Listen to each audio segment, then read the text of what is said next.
नमस्कार मित्रांनो, स्वागत आहे तुमचं आपल्या सामान्य माणसाच्या सामान्य जनता या यूट्यूब चॅनलमध्ये. आपल्या शेतकरी बांधवांसाठी एक नवीन योजना सरकारने सुरू केलेली आहे.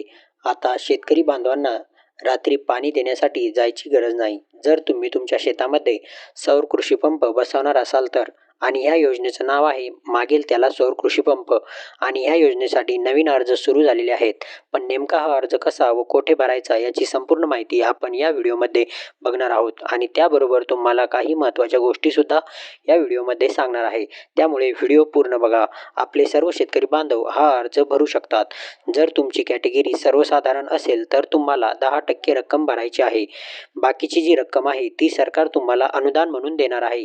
त्यानंतर जर तुम्ही SC/ST कॅटेगरीमध्ये येत असाल तर तुम्हाला फक्त 5% रक्कम भरायची आहे. सौर कृषी पंपामध्ये शेतकऱ्यांना 3 HP, 5 HP, 7.5 HP पर्यंतची पंप मिळणार आहेत. तसेच महत्त्वाचं म्हणजे 5 वर्षाची दुरुस्तीची हमी देखील असणार आहे. या योजनेमध्ये तुमची जर 2.5 एकर जमीन असेल तर तुम्हाला 3 HPचा पंप दिला जाईल. आणि जर तुमची 2.5 एकरापेक्षा जास्त जमीन असेल तर तुम्हाला 5 HPचा पंप दिला जाणार आहे. जर 5 एकरापेक्षा जास्त जर तुमची जमीन असेल तर तुम्हाला 7.5 HPचा पंप दिला जाणार आहे. आता याचा फॉर्म कसा भरायचा A to Z माहिती आपण या व्हिडिओमध्ये बघणार आहोत. शेवटपर्यंत व्हिडिओ बघा.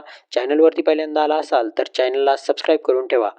असेच महत्त्वाचे व्हिडिओज आम्ही तुमच्यासाठी घेऊन येत असतो. तर चला व्हिडिओ सुरू करूयात.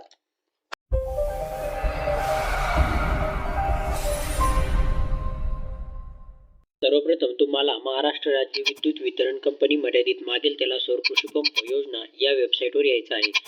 पैसे भरून प्रलंबित कृषी पंप वीज जोडणी ग्राहक तपशील जर तुम्ही आधीच अर्ज केलेला असेल आणि तुमचा पैसे भरणं राहिलेला असेल तर तुम्ही या ऑप्शनवर क्लिक करून तुमची संपूर्ण माहिती फिल करू शकता. अन्यथा अर्ज करा नवीन अर्ज या बटनावर क्लिक करून तुम्ही अर्जदाराचे वैयक्तिक आणि जमिनीचे तपशील तुम्ही यावर भरू शकता. तुमचा आधार क्रमांक तुम्हाला व्यवस्थितरित्या टाकून घ्यायचा आहे.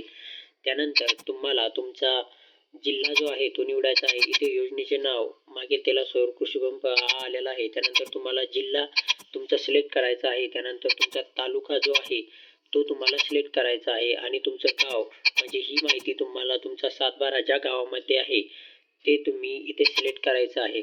त्यानंतर तुमचा गट क्रमांक इथे तुम्हाला टाकायचा आहे.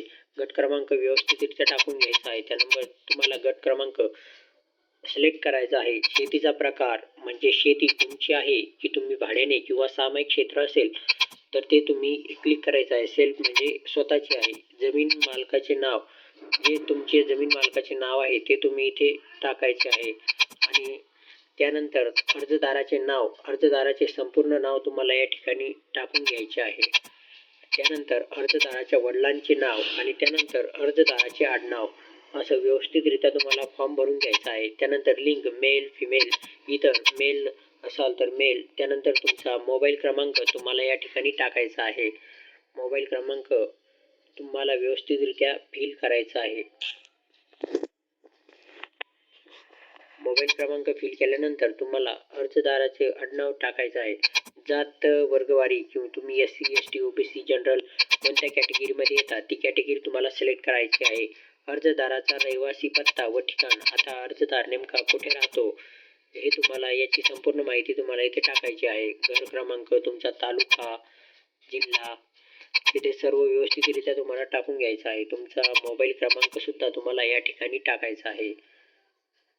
पॅन कार्ड नंबर असेल तर टाका, नसेल तर काही गरज नाही आहे. पिनकोड तुम्हाला तुमचा व्यवस्थितरित्या टाकायचा आहे. इथे 3-4 पिनकोड येत आहेत.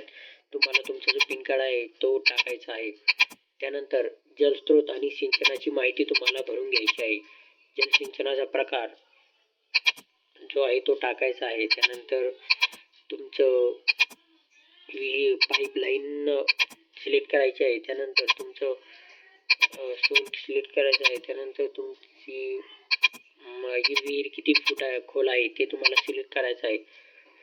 ही माहिती भरली नाही तरी चालेल. पावसाळी हंगामात खोली व ही माहिती तुम्ही भरू शकता किंवा सोडूनही देऊ शकता.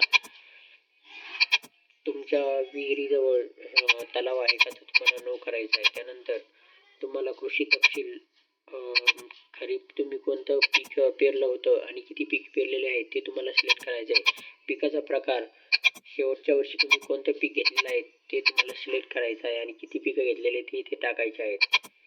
आता विद्यमान पंप तपशील, जर तुम्ही सध्या पंप वापरत असाल तर येस करायचं आहे आणि ती संपूर्ण माहिती तुम्हाला भरायची आहे. आणि जर तुम्ही पंप किंवा काही वापरत नसाल तर तुम्ही नो केलं तरी हरकत नाही. तुम्हाला ही काही फॉर्म भरायचं काम नाही.